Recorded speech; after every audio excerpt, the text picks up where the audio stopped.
Assalamualaikum warahmatullahi wabarakatuh. Makanya orang Israel sampai sekarang begitu itu ya memang ada sanatnya, nggak mau kalah. Karena usulnya Nabi Musa memang nggak boleh kalah. Ketika Rasulullah melangkai makamnya Nabi Musa, makam itu status ranking lah kalau dalam bahasa Indonesia itu. Kalau bahasa Indonesia itu ribet, makam itu kuburan. Makanya orang Indonesia sering tanya saya, Gus, makamnya Nabi Ibrahim kok batu? Makam yang dekat Ka'bah itu bukan makam dengan makna kuburan, itu tempat yang dipakai Nabi Ibrahim membangun apa? Ka'bah. Coro Jawa pancatan itu. Nabi Musa itu gak terima, komplain sama Allah. Ya Allah, ini lebih junior ketimbang saya. Kenapa makamnya melangkai saya? Ini tidak fair. Jadi di mana-mana manusia itu kalau disalib junior itu ya tidak terima. Ya ada manusianya. Terus ditanya sama malaikat Jibril, kenapa kamu gak terima? Ini orang Israel, kadang ngira saya ini nabi paling top. Ini kalau sampai konangan saya kalah sama Muhammad tuh malu saya kata. Jadi artinya ya ada sisi manusia. Itu ada kitabnya. Terus, ya tapi memang Nabi Muhammad lebih top ketimbang kamu. Memang dia nabi pilihan, Sayyidul Awalin wal Akhirin. Oke, kalau saya kalah dengan dia gak apa-apa. Tapi umatnya jangan ya. Maksudnya umatnya bangsa Israel harus lebih top ketimbang kita. Makanya orang Israel sampai sekarang begitu itu ya memang ada sanatnya, nggak mau kalah. Karena usulnya Nabi Musa memang nggak boleh kalah. Terus kata Allah, ya tidak bisa. Memang yang paling top tetap umatnya Muhammad, bukan umat kamu. Tetap kamu kalah. Sehingga setelah kalah dan menang itu kita terus tidak tahu. Misalnya begini ya, penemu komputer atau penemu mobil sama yang beli mobil itu hebat mana? Kalau bicara keilmuan ya hebat penemunya. Tapi kalau bicara kapitalistik, udah bikinkan mobil yang mewah gini-gini, nanti tanggal ini jadi ya. Hebat mana yang nyuruh sama yang disuruh? Kalau logikanya pakai gitu. Hebat mana yang nyuruh sama yang disuruh? Artinya kamu milih jadi mana? Penemu mobil, hebat kan? Tapi terus sama orang kaya diminta, bikinkan ini, speknya seperti ini, selesai di sini. Hebat mana? Nyuruh sama disuruh? Menyuruh.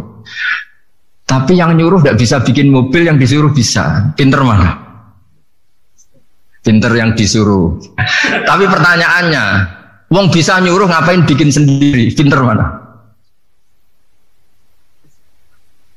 Ini mohon maaf karena di sini banyak orang nggak jelas-jelas juga. Artinya terus subjektivitas manusia ini tetap ada gitu. Kalau bisa beli ngapain bikin gitu. Tapi kalau bisa bikin ngapain beli. Nah mungkin perdebatan di kementerian atau di yayasan atau di kampung-kampung atau di apa mesti begitu. Dan itu di Mi'raj juga digambarkan bahwa antar nabi ini ya ada kompetisi. Wa fi dzalika falyatanafasil mutanafisun.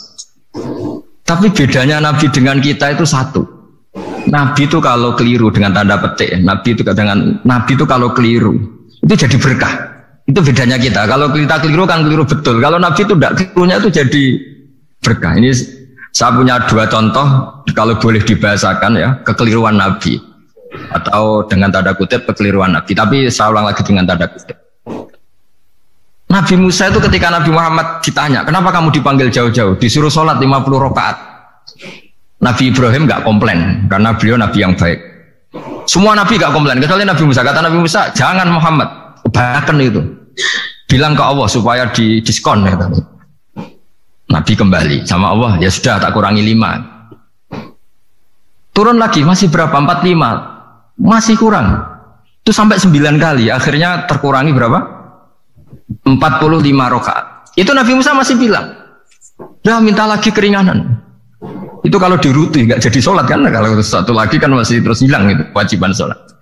Nah, Nabi Musa sebetulnya itu bukan karena kasihan kita, bukan dia nggak empati dengan kita, beliau nggak empati sama kita, tapi gara-gara Muhammad, umatku yang lebih kuat, lebih ganteng aja nggak mampu melakukan sholat 50 rakaat, apalagi umatmu. Dia memang orang Israel kan ganteng-ganteng, kuat-kuat, jadi dia pede. Umatku yang lebih keren, lebih ganteng saja gak kuat, apalagi umatmu. Jadi sebetulnya dia minta keringanan itu karena corong Jawa ngeprekno kita, menyepelekan kita bahwa Makanya saya ingin memberitahu Nabi Musa kalau ada umatnya Rasulullah yang namanya Sayyid Ali Zainal Abidin yang satu hari sholat 1000 rakaat. Jadi nanti kalau ketemu Nabi Musa, ini 50 aja, ini kuatnya malah 1000. Nah akhirnya, tapi barokahnya Nabi Musa yang sentimen ini, sholat gak jadi 50 tapi 5. Itu bedanya Nabi sama kita. Ada contoh yang lebih ekstrim, kelirunya Nabi itu Nabi Yunus. Nabi Yunus, tapi keliru yang barokah, saya ulang lagi. Nabi Yunus itu memaklumatkan ke masyarakatnya, nanti itu kalau kamu tidak nurut sama saya ada azab. Anggap saja azab itu hari Kamis. Besok hari apa ya? Besok hari Kamis ya? Besok hari apa? Lupa hari ya. Rabu apa Kamis? Besok. Lupa hari ya. Kata Nabi Yunus, 3 hari lagi akan ada azab. Tapi kurang 2 hari, kurang sehari umatnya masih dalam kemungkaran, dalam kemaksiatan, masih hura-hura. Akhirnya Nabi Yunus bilang, sudah ini tinggal sehari itu mau ada azab. Tapi mereka tetap hura-hura. Akhirnya Nabi Yunus itu, coro Jawa itu minggat. Memang bahasa Arabnya abako. Abako itu pergi yang tidak pamit. Itu kalau kamu cari di kamus, abako itu maknanya itu minggat, pergi yang tidak pamit. Sama Allah dibahasakan abako. So, wong ra bener kabeh, udahlah tak tinggalkan. Setelah ditinggalkan, Nabi Musa disalahkan sama Allah. Kamu itu Nabi tidak diperintah hijrah kok. Hijrah, syaratnya Nabi kan mengambil keputusan apa saja berdasar wahyu. Tapi tanpa ada perintah wahyu, dia tetap keluar dari kampungnya itu. Keluar sama Allah disalahkan, wong Nabi kok minggat. Akhirnya ketika dia di kapal, di perahu itu, dulu itu ada mitos, kalau ada perahu mau tenggelam pasti ada yang minggat, diundi. Sampai 3 kali yang keluar dia, akhirnya tahu diri nyemplung ya. Nyemplung terus ditelan ikan nun. Pokoknya ikan besar lah. Diberi sanksi sama Allah karena dia Nabi kok melanggar, diberi sanksi ditelan ikan nun. Telan ikan nun karena beliau seorang Nabi, perutnya ikan itu jadi masjid, dia baca tasbih terus. Tapi barokahnya dia minggat tadi azbako. Akhirnya 1 hari itu mau ada azab besar itu orang-orang nginceng rumahnya dia. Diinceng. Kalau betul ada azab, pasti orang ini lari. Masa ada azab dia di sini? Diinceng ternyata gak ada. Wah berarti bener ini ada azab. Buktinya dia gak ada. Katanya. jadi unik. Akhirnya dicinceng gak ada terus dia. Wah berarti ada azab betul. Hari itu masyarakatnya tobat semua karena ini ada azab betul. Buktinya Nabi Yunus sudah lari. Berarti dia tidak ingin kena azab. Padahal dia lari itu karena mangkel. Mangkel punya umat yang gak nurut tadi. Wah sudah. Setelah sekian hari dia cari-cari kabar. Umatku itu kena azab enggak? Ternyata berita yang masuk dulu udah ada medsos, enggak ada WA. Dulu itu enggak ada itu. Dengar kabar kalau umatnya tuh enggak kena azab karena 1 hari sebelum ada azab tobat semua. Terus dia enggak berani pulang. Karena ada hukum sosial di sana, kalau ada orang bohong hukumnya dibunuh. Berarti terus beliau berpikir, saya tidak bohong katanya ada azab kok. Masyarakat saya baik-baik saja.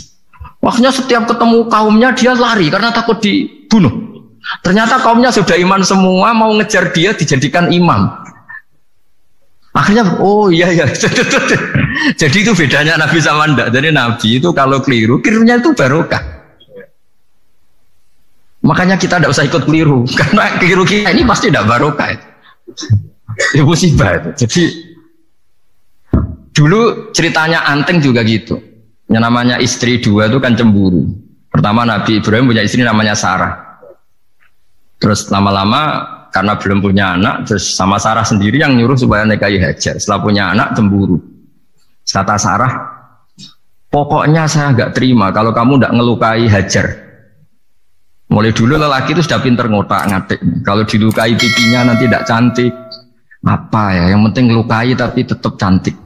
Terus ada Anteng itu. Anteng itu dulu ceritanya itu dilukai tapi tambah cantik. Nabi Ibrahim akhirnya melukai. Seneng Sarah karena sudah dilukai. Ternyata barokahnya dilukai itu jadi Anteng yang mempercantik perempuan. Padahal melukai istri itu kan tidak boleh. Tapi ini Nabi. Ada saja cara yang dipilihkan Allah untuk ya tadi keliru saja barokah. Itu bedanya Nabi sama kita. Makanya disebut mimbabi hasanatil abrar sayyatul muqarrabin. Jadi Nabi sama seperti Nabi Adam. Nabi Adam itu dilarang Allah nggak boleh makan khuldi. Akhirnya makan terus harus hidup di dunia, terus jadi dunia seperti ini. Tapi itu menjadikan harapan seluruh dunia bahwa Allah itu maha baik. Ketika ada yang diberi sanksi, tetap diminta tobat dan dianjurkan tobat. Dan Allah berjanji setiap yang tobat pasti diterima. Sehingga terus kita sampai sekarang nggak pernah putus asa karena sudah diberi contoh bahwa bapak kita yang pernah salah dijanjikan tobat dan Allah pasti menerima tobat itu. Jadi ini bedanya kita dengan Nabi. Jadi semoga lewat pengajian ini atau ngaji bareng ini kita tahu kalau kita ahli astronomi atau ahli meteorik mungkin takut kita kejatuhan meteor. Kalau ahli gempa mungkin takut lempengan kita gini terus gempa.